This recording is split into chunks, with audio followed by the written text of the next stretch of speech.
this story of a husband and wife that are arguing or fighting internationally. My wife is sitting over there. But the breaking news is we're actually heading home. Some family things going on that we need to go home for. If you're flying to Vietnam, you want to make sure you've got a visa before you get to the airport. If you're a Kiwi, don't believe that you can just get a visa on arrival. Qatar, you dogs, I'll never fly you again. Boo, Qatar Airlines. Boo. How's this for an interesting twist of fate? We have just arrived in Athens, Greece. Wow, I feel like I was here 4 hours ago. this morning. It's an interesting one. If you're flying to Vietnam, you want to make sure you've got a visa before you get to the airport. If you're a Kiwi, don't believe that you can just get a visa on arrival. That's what I read and that's what I've stuck to, but the airline aren't going to let us on, and they want us to pay a lot of money to work around this. So don't get caught out like Trevor. Apply for your visa well before you need it. We've composed ourselves while Trevor stopped muttering under his breath and Danielle stopped crying. We are still at Athens. Our plane departed about 45 minutes ago and we were refused on the plane because we didn't have a requisite visa with us to show them. So we have applied for an e-visa, which with an urgency thing was 4-hour turnaround. Some of those urgent visas, I know in the States when you get an ESTA, sometimes they turn around in like 20 minutes anyway. But this one didn't. Vietnam and their e-visa system did not. So we have essentially lost about €800 on the flight and accommodation stuff. It's riding up. Danielle's been telling up sort of where we are total loss.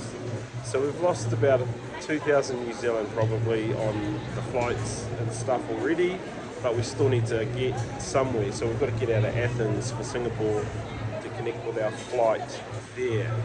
So that's going to be another 2,000 probably, or depending on how budget we want to spend. So this is turning into be a stink day.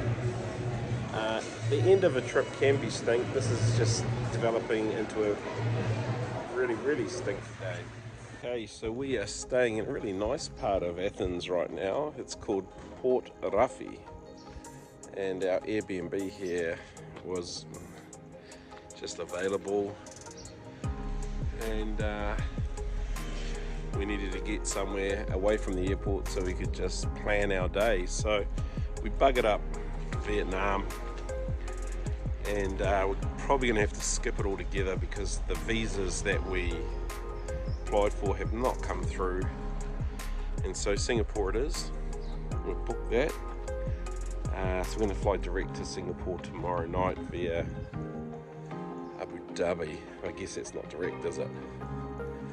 But it was stressful 7 or 8 hours. We're starving.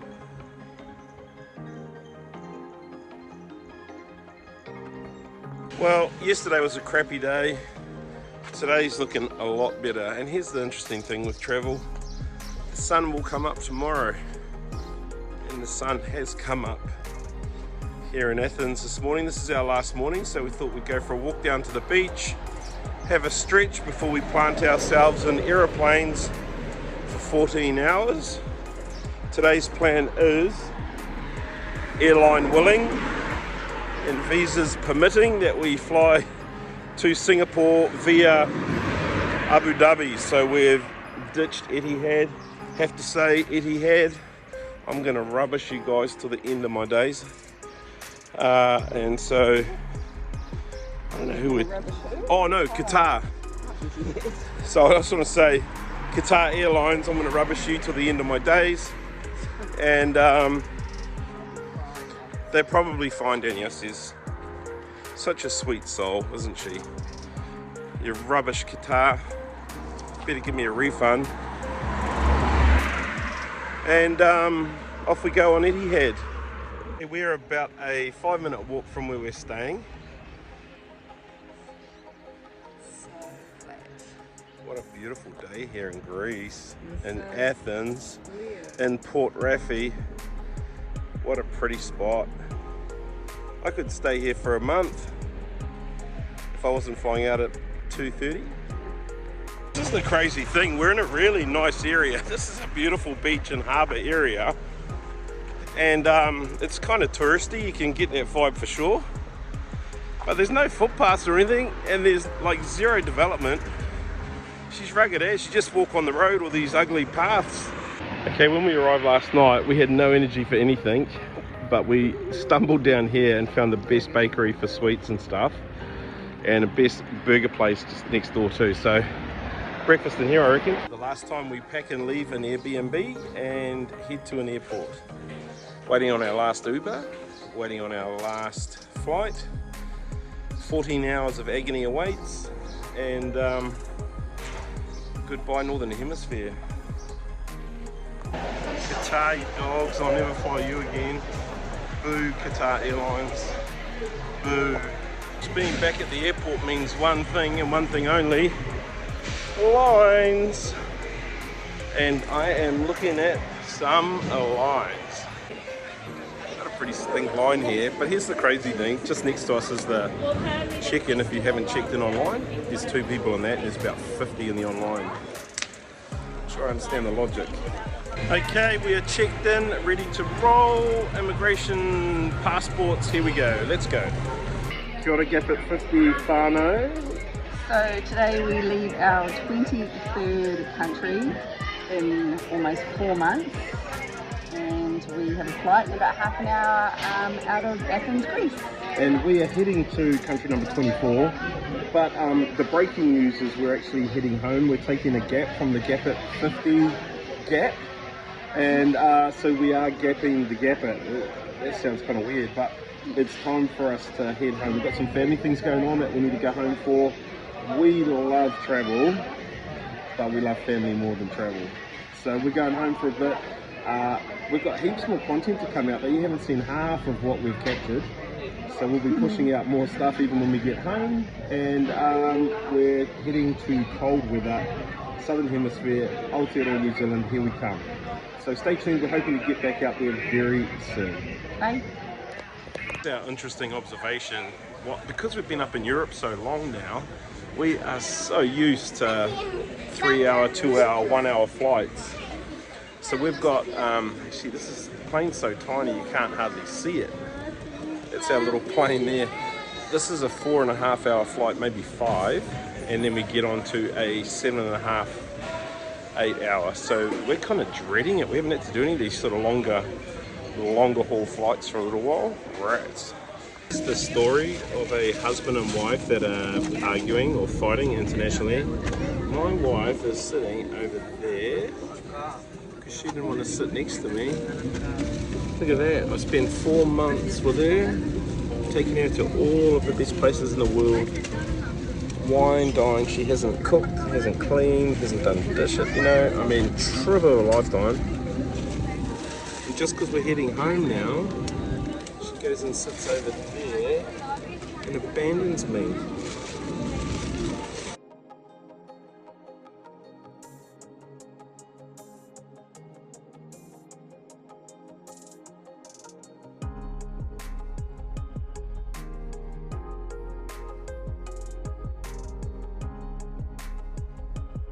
Just arrived in country number 24. Country number 24.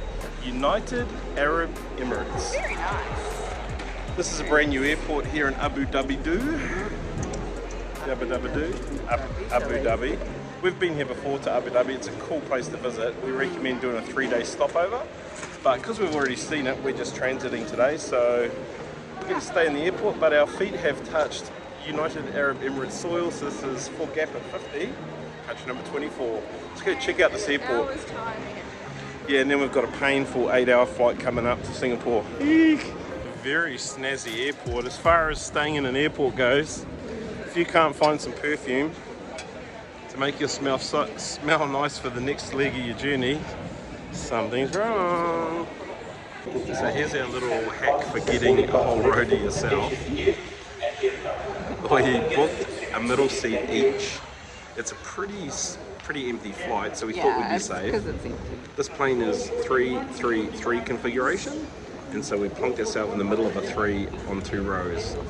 And so we've just gone to double check, and we have a whole row to ourselves, which means for 7 hours of flying, or 8, we will be... Maybe, hopefully. Lloyd gave us a sleeping pool, so we should be 6 hours at least.